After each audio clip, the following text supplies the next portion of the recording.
So the clothing brand space just entered a completely new era. It is more saturated than ever, with thousands of new brands popping up everywhere, and the luxury fashion space just got exposed in a way that's kind of flipped everything upside down. But while most people see this as a dead market, I see this as probably the biggest opportunity for small brand owners in years. And I know this because I've been working with clothing brands for 6+ years now. I've scaled my own brand, Tame Psychotic, to well over 7 figures, and I've learned to spot these opportunities in the clothing space that most people are blind to. So in this video, I'm going to break down 3 different things. First, why this exact moment is the golden opportunity to start a brand. Second, the limiting beliefs keeping you on the sidelines and how to overcome them. And then third, the framework that I would use and take into 2026 to build a winning brand next year. Now, let me start by kind of just breaking down everything that's going on in the fashion world, because this changes everything for small brands. You see, major luxury houses like Dior and Armani just got exposed for using exploitative workshops in Italy. And I'm talking sweatshop conditions, unsafe work environment, low pay, pretty much everything that you'd expect from like a Temu factory in China. Meanwhile, they're charging thousands of dollars for their pieces and then marketing them like there's some crazy handcrafted by artisans in Italy product, when in reality they're just using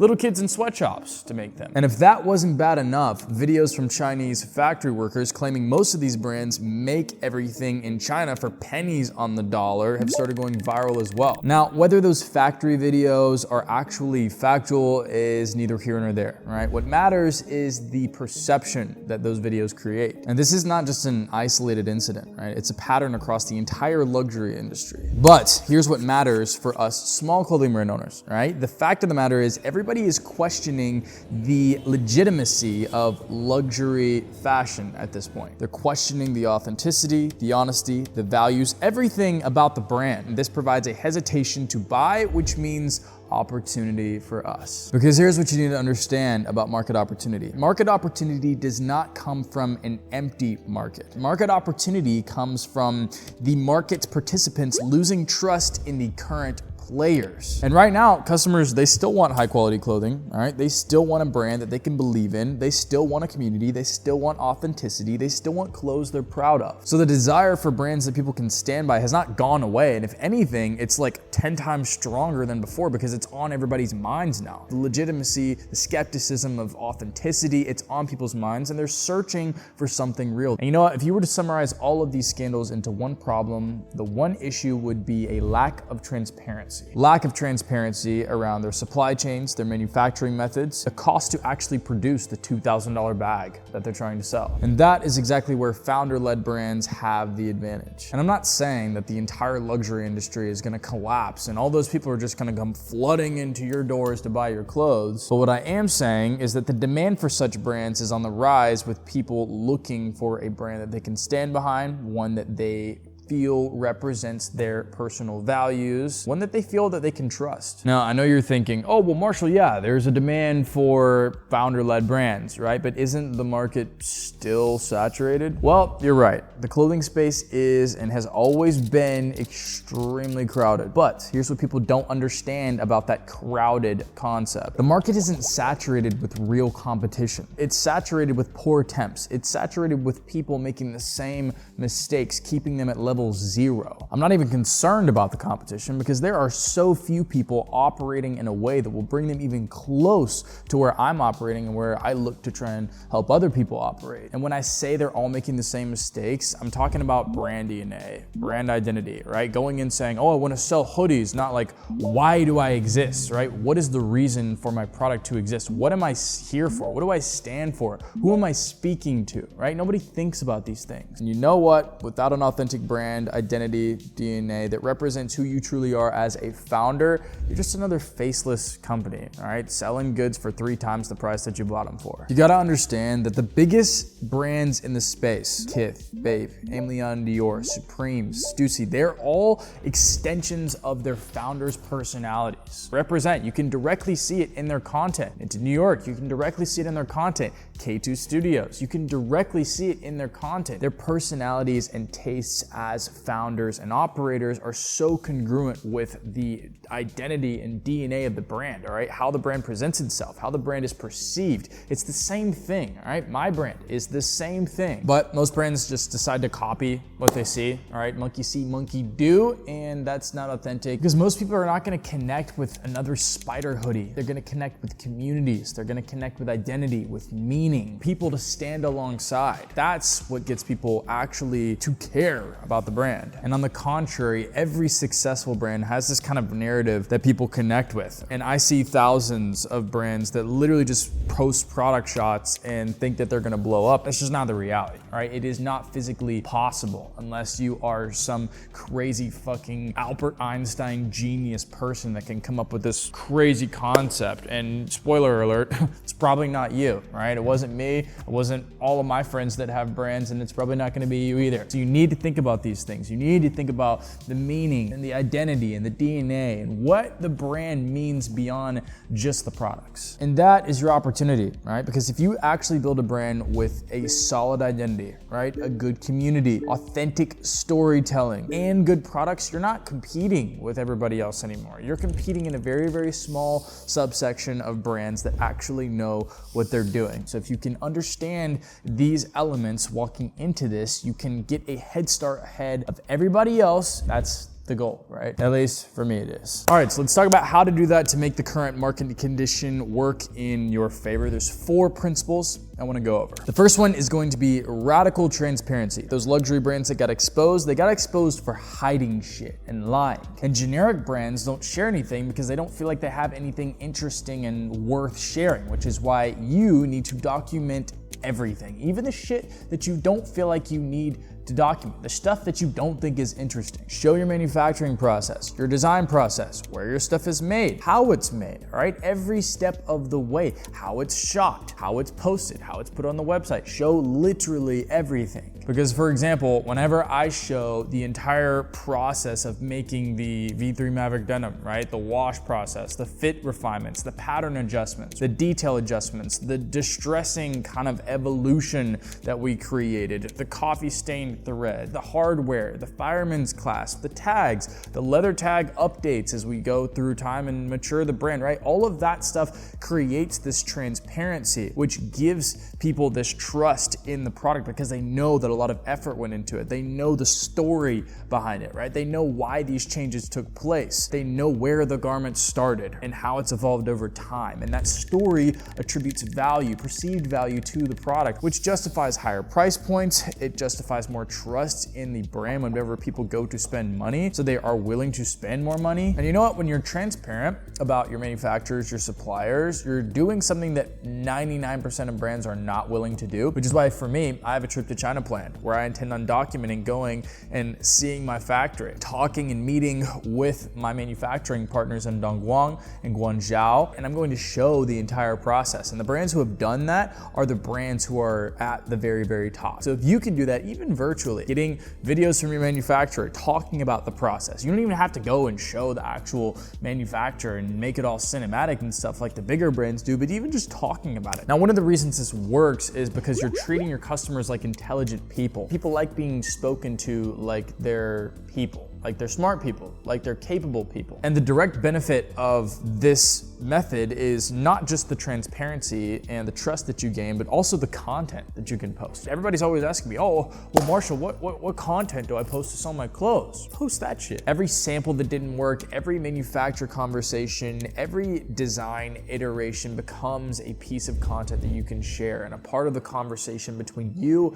and your audience. And also, your audience wants to see the work that goes into making a product, right? Because the showcase of friction between the ideation of a product, the coming up with the idea of the product, and the actual creation of the product attributes perceived value to the product in your customer's mind. Because they're not just buying a product, they're supporting an entire journey that's kind of like unfolded in front of them. Recently this year, I created a 2-part series for one of my back to school collections that I did for Tame Psychotic. And I'm 90% sure that this attributed to probably 7 70% of the revenue that we did. So part one was essentially me talking about why I wanted to make the collection, right? How I was homeschooled and I wanted to make a clothing collection that represented kind of like my fantasy wardrobe of like what I'd want to wear to school if I ever went to school. And then that second part was about how I basically just bet my entire life savings on that drop because I was so confident in the designs that I had created and the world that I'd kind of curated to sell the designs in. And everybody that watched those videos could see how much conviction I had behind the product. They could see how much investment I had behind the product. They could see the lore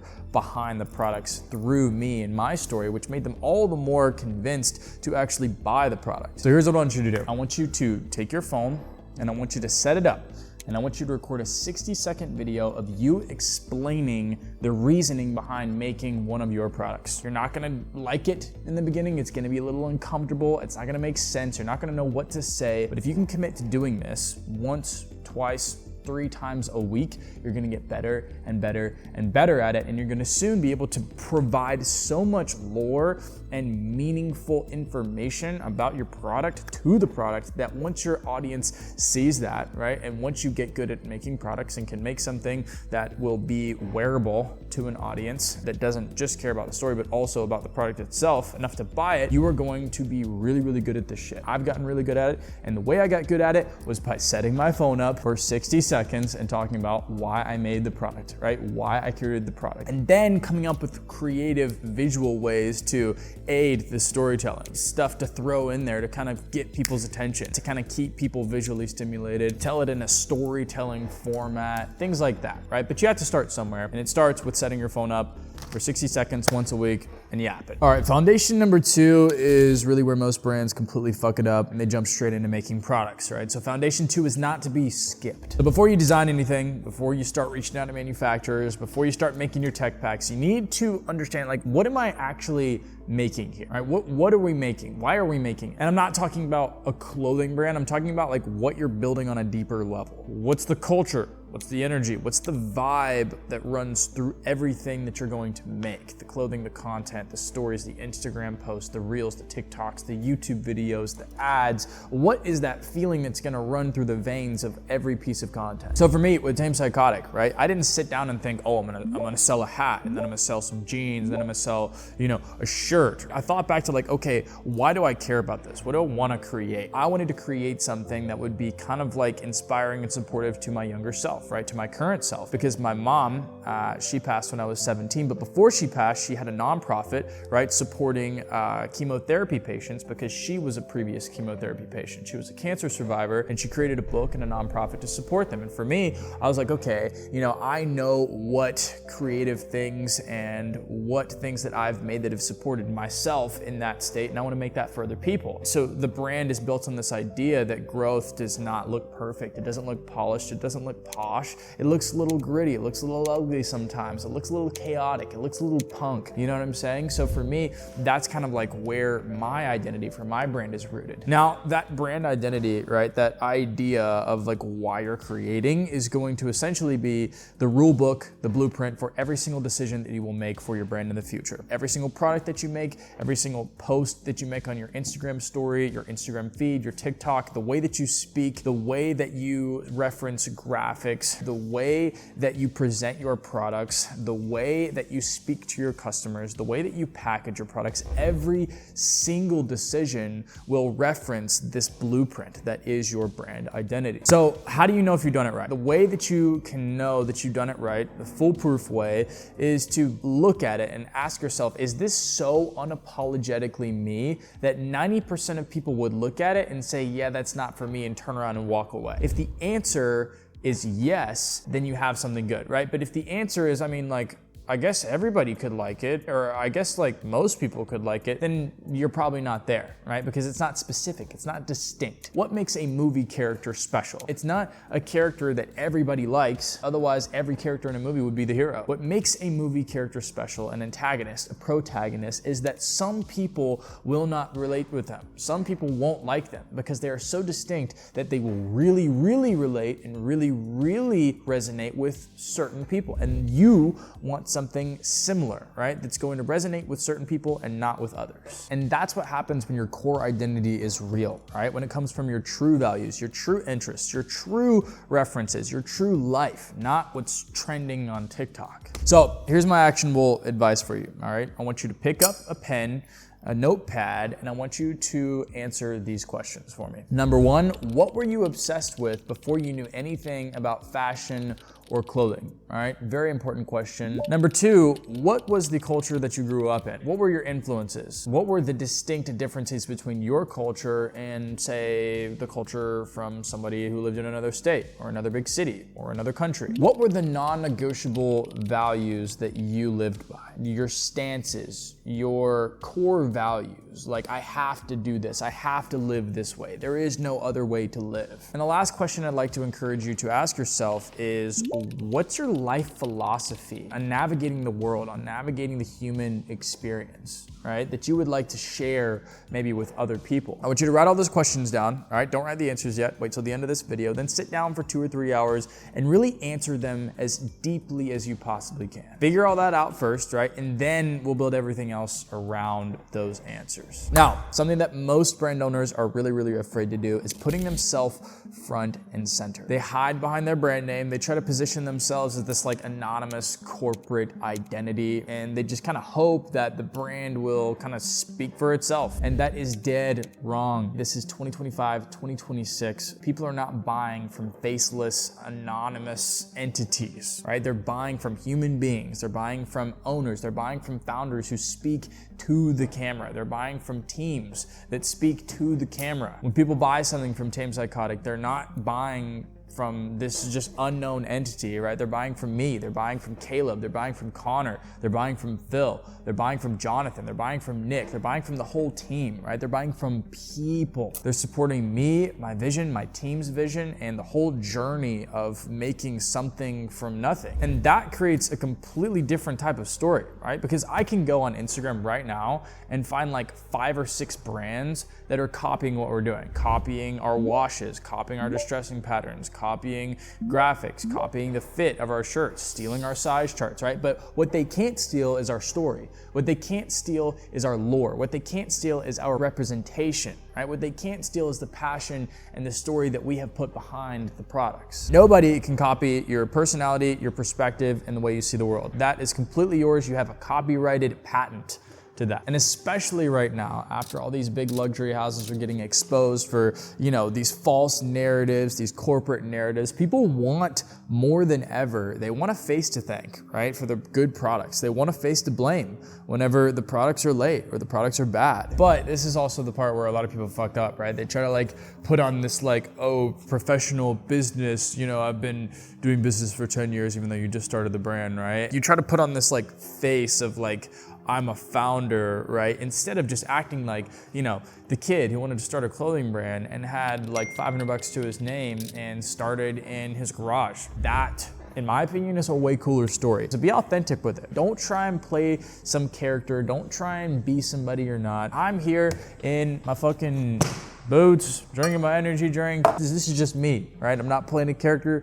This is just truly who I am. I'm not trying to act like a professional YouTuber with the whole plain white background and the fancy mic and shit, right? I don't need that, right? Because that's not who I am. And you guys need to kind of, portray that same authentic energy, because that's something that no brand that's privately funded, no corporate company can replicate. They can't do it. So here's your homework. Here's your actionable steps, all right? This week, I want you to make 3 pieces of content, and these pieces of content are gonna feature you as the subject, not the clothing. Talk about your story as a founder trying to build something meaningful to you. Talk about an element of it that you really, really, really care about. Talk about a major deciding factor for you to even start the brand. Maybe that's a day in the life video, right? Maybe it's a recap of recent events. Maybe it's even just as simple as a photo dump. Maybe it's a video voicing over a design process. Just whatever is in your head. Documentation of wins, losses, anything. Do this every week and your brand will transform from this faceless corporate entity to a person and values and a story that people really connect with. I promise you. It takes time, but it will happen. And here's a few other accounts other than than my own that you guys can look to for inspiration. You can just pause it for a sec, take note, follow those guys on IG,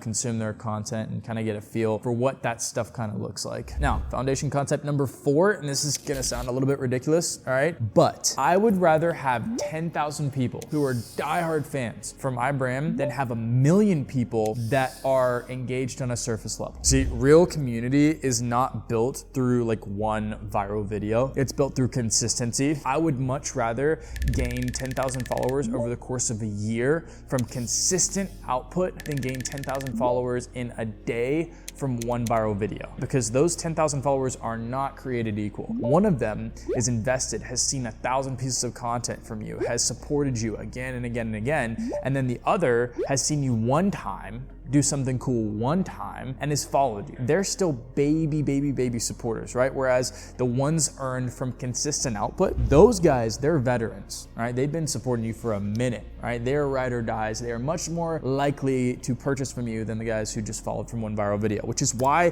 this whole element of consistency and the small wins, the small actionable steps is so important. So what this means is investing in platforms where you kind of own the relationship and can control the communication in the relationship, which is why it's important to collect emails, collect SMS, right? Create lists of people that you can directly contact. If I want to send a message to the customers who bought this glass cup from my brand, if I was selling them, I can directly communicate with them whenever the fuck I want and tell them whatever I want, show them whatever I want. And having that kind of control in the communication dynamic between you and your customers is really important, right? So you need to have systems in place to be able to collect those emails and phone numbers so that you can have that direct line of communication. I would typically use a software like Klaviyo, Postscript. There's a bunch of just apps to use this. OmniSend, I believe, is another one. And aside from that, I would also recommend creating like these little mini communities, right? Like it could be Discord, it could be an Instagram broadcast channel, it could be a group chat even on Instagram, right? It could be a Telegram, it could be anything, but just having that kind of like direct line of communication and familiarity with your audience, intimacy and closeness with your audience, or at least the option for it,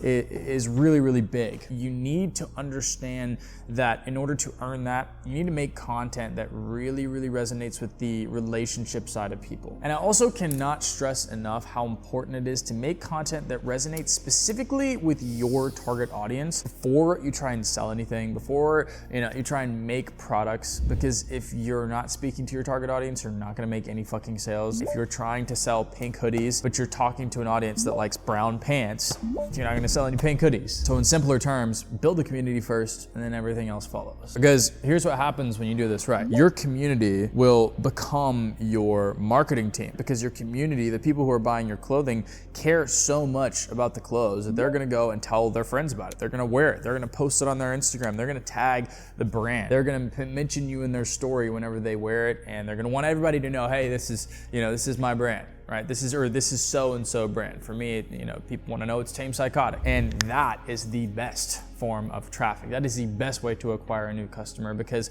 people trust their friends more than they trust an ad that they see on the internet or a random video they see on TikTok, right? Remember that. So here's how you can start building your community today. This is your actionable step for number 4. First, pick a platform, okay? Instagram or TikTok. One of those two, because those are really the only two that have accessible discovery first options, which means you can easily reach people who do not follow you. Now, Instagram has a few more features, right? You can post on the story, the feed, you can DM people a little bit easier. They have, kind of like the broadcast feature. They just have more features to choose from, but TikTok also has a really good discovery first mechanism. Their algorithm is super good and dialed at this point, so you can reach the people you're trying to reach much easier than maybe on Instagram. But just pick one, all right? Whatever you're comfortable with. Don't spend too much time thinking about this. And if you're posting shit on one, just repost it onto the other. You know what I mean? Posting shit on Instagram, repost it on TikTok. Now, next you're going to commit to the 30-30-30 rule. The 30-30-30 rule states that the first 30 minutes should be spent engaging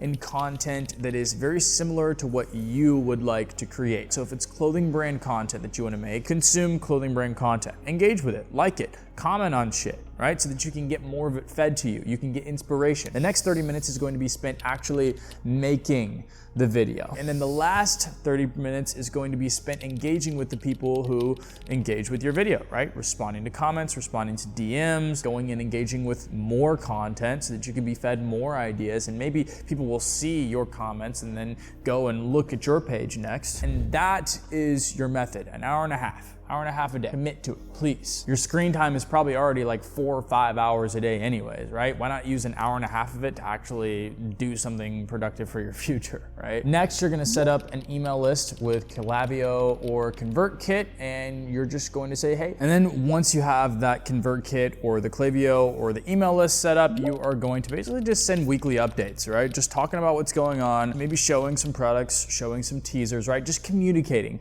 with your audience, saying, hey, we got this going on. You can be a part of it if you like. Here's when it's coming. Here's the updates on how it's coming, right? Stuff like that. Don't overcomplicate it. Now, I want you guys to understand that this window is not going to stay open forever. Right now, customers are really looking for that alternative option because they don't fuck with these luxury houses lying and misrepresenting things and creating this corporate narrative. And this isn't gonna last forever because every opportunity has a shelf life. Eventually some brands, they're gonna capture this moment and they're gonna crush it and they're gonna start dominating, and then they're gonna be hard to compete against. And then you have more worthy competitors. Whereas now you got a bunch of babies running around in the market, right? You've got your big dogs, yeah, maybe you're competing with them, but you've got all these babies running around. So given this information, given this awareness, you have an opportunity to jump on it early while everybody's looking for a brand to support,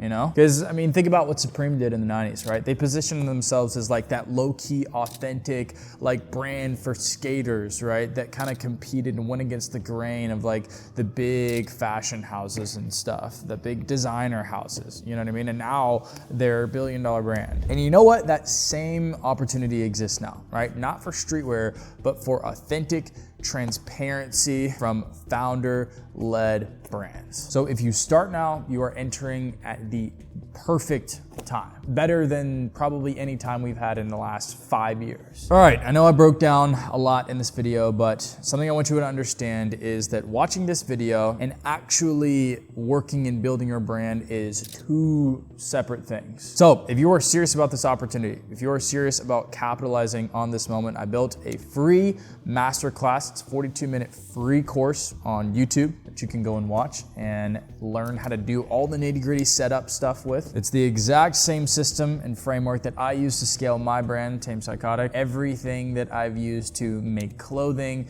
to do my websites, to do my social media, to do my marketing, to do my positioning, to do my reinvestment, right? It goes very, very deep into all of that stuff. Everything you are going to need to know. That's why it's 42 minutes long. And you know what? There's a reason that video has damn near 500,000 views. It's pretty fucking good. The link's in the description. It's completely free. Go watch it. And you know what? If you want more hands-on help, right? You want somebody to kind of educate you and teach you and guide you through the process of actually doing all this, there is also a link to apply to work with my team and I with Urban Unity. We're very selective. We only take on a few brand owners every single month, but if we liked your vision, we feel you were thorough with your application, if we feel you're a great fit for us, we will build you a custom roadmap to take you exactly where you want to go in a timely manner with structure, homework, feedback, curriculum, support, calls. We go the whole 9 yards. We are not some silly internet course. We are essentially a university.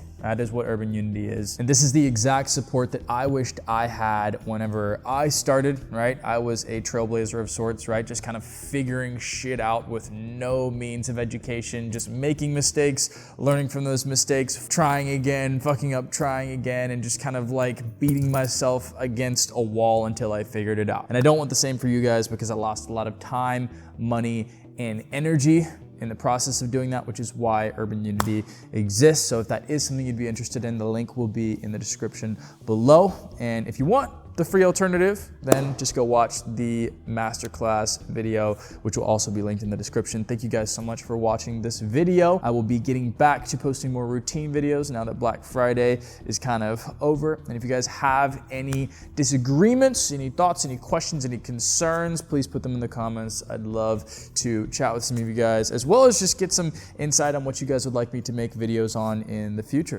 So thank you guys so much, and I will see you in the next one.